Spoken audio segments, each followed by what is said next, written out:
¿Qué propuesta tributaria hace Cabildo Abierto? Cabildo Abierto en el mes de febrero presentó un documento al presidente de la República, lo presenté yo personalmente, mano propia al presidente de la República, y después tuvimos reuniones con la ministra de Economía, a la cual fuimos a ver con un equipo de asesores. En ese documento establecíamos una serie de medidas para la reactivación del trabajo nacional. Medidas que van desde la exoneración de aportes, desde subsidios, desde quitas de intereses y moras, desde la reactivación del sector pesquero, hablábamos de un plan pesquero nacional, desde la no suba del gasoil. Y también en ese documento hablábamos de la forma de financiar esas medidas. Nosotros no queremos hacer propuestas de gastos que signifiquen erogaciones del Estado sin decir de dónde obtener esos recursos. Y hablamos en ese documento del gasto tributario, es decir, de las renuncias fiscales que tiene el Estado uruguayo, muchas veces a partir de exoneraciones tributarias que se han dado en ciertos momentos para estimular determinados sectores de la actividad. Nosotros proponíamos ahí una revisión del gasto tributario y también estamos proponiendo una revisión del sistema tributario en general. Nosotros entendemos que el IRPF es un sistema que grava principalmente al trabajo, grava los ingresos, no grava la renta como lo dice su nombre, no. En realidad grava al ingreso. El que más trabaja paga más, no es el que gana más ni el que tiene más, sino el que más trabaja, el que más tiene ingresos. Entonces, nuestras propuestas van por ese lado y vuelvo a repetir, fueron presentadas oportunamente al presidente de la República y a las autoridades económicas del país. Mani, con respecto al sector forestal, ¿qué propone Cabildo Abierto?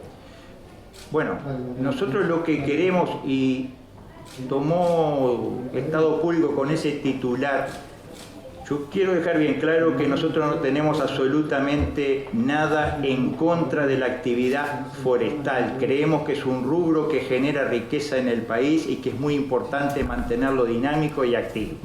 Lo que nosotros decimos que todos los rubros, todos los sectores del sector agropecuario tienen que tener el mismo tratamiento.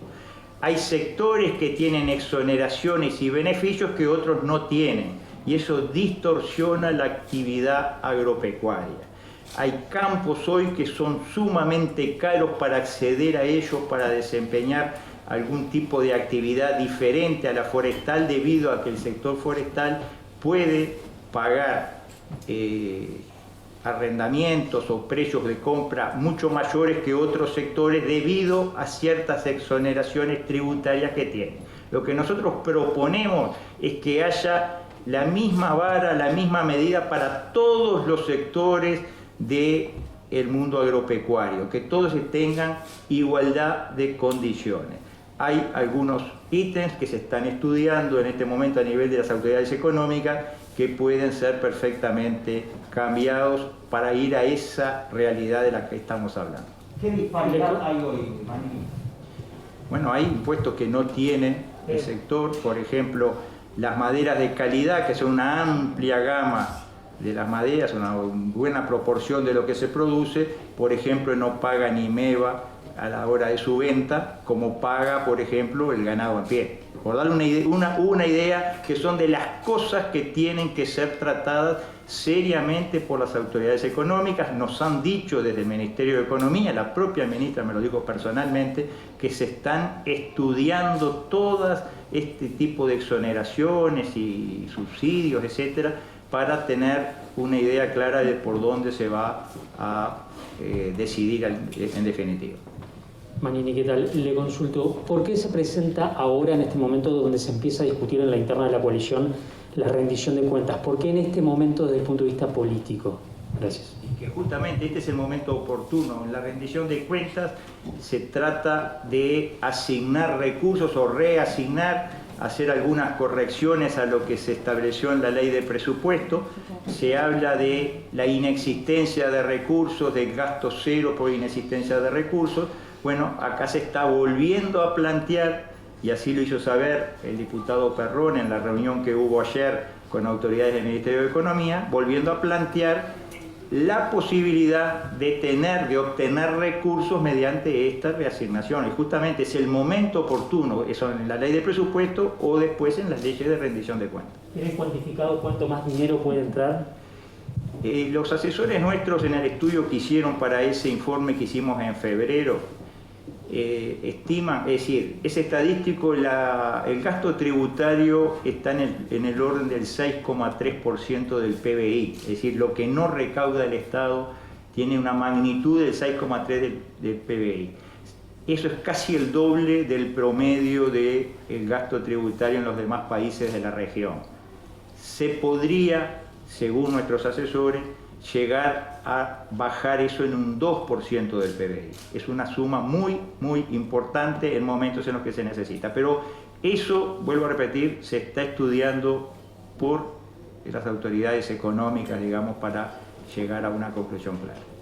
Entonces, en el marco de esta rendición de cuentas, ¿va a haber prioridades concretas para presentar o es esta globalidad que usted mencionaba? Bueno, nosotros tenemos interés claro en reforzar los recursos, sobre todo en el tema Ministerio de Vivienda, para atender la realidad de los 600 y pico de asentamientos que tiene este país, que realmente para nosotros es inaceptable que esa situación se siga manteniendo en el tiempo. Hay asentamientos que son realmente en condiciones indignas, en el medio de vertederos municipales. Creemos que ahí hay que hacer un esfuerzo muy grande y nosotros vamos a insistir con que pueda haber recursos para eso. ¿Está viendo contactos con el sector empresarial del sector forestal? ¿Empresarial de qué? ¿Está habiendo contactos o diálogo para, digamos, presentar estas propuestas también al sector empresarial del ámbito forestal?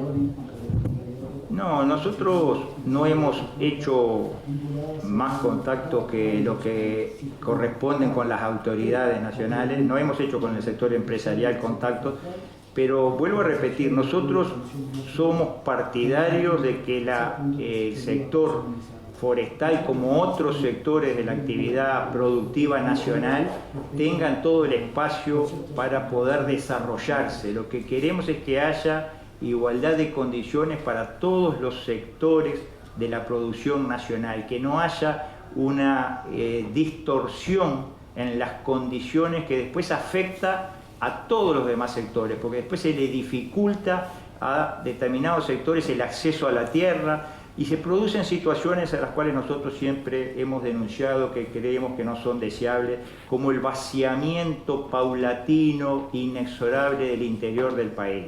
Todos los días recibimos noticias de predios que se van cerrando, se van sellando ventanas y puertas de casas que otrora albergaban a una familia que vivía en su predio y que está siendo de hecho expulsada de esos predios para dar lugar a un sector que está altamente subsidiado por todos los uruguayos. Le consulto, senador, por otra parte, Cabildo Abierto insiste en la ley forestal que había presentado, incluso autoridades del Ministerio de Ganadería han argumentado en contra de esa iniciativa, y también están las objeciones que ha planteado Cabildo Abierto a la ley de medios. ¿Cómo específicamente se va a trabajar en estos dos aspectos también junto con esta propuesta que usted está haciendo? Bueno, la ley llamada ley forestal, que tiene media sanción en la Cámara de Representantes, está comenzando a ser tratada por la Comisión de Ganadería y Agricultura del Senado.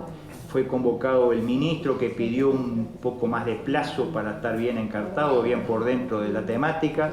Lo vamos a recibir seguramente en un par de semanas en la comisión, o sea, la comisión lo va a recibir.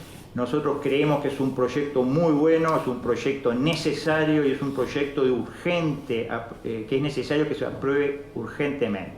por lo que va significando el paso del tiempo. El espíritu de ese proyecto, y vuelvo a insistir, no es afectar al sector forestal, que tiene 4 millones de hectáreas de prioridad forestal en el país, o sea que tiene hectáreas para plantar por muchísimos años más por delante, sino que el espíritu es evitar que se planten de eucaliptus las mejores tierras del país, las que son aptas para la agricultura, para plantaciones de soja, de trigo, de lo que sea, para tambos, para cualquier actividad agropecuaria que deja mucho más trabajo, que da mucho más trabajo, que afinca a la gente en el interior del país.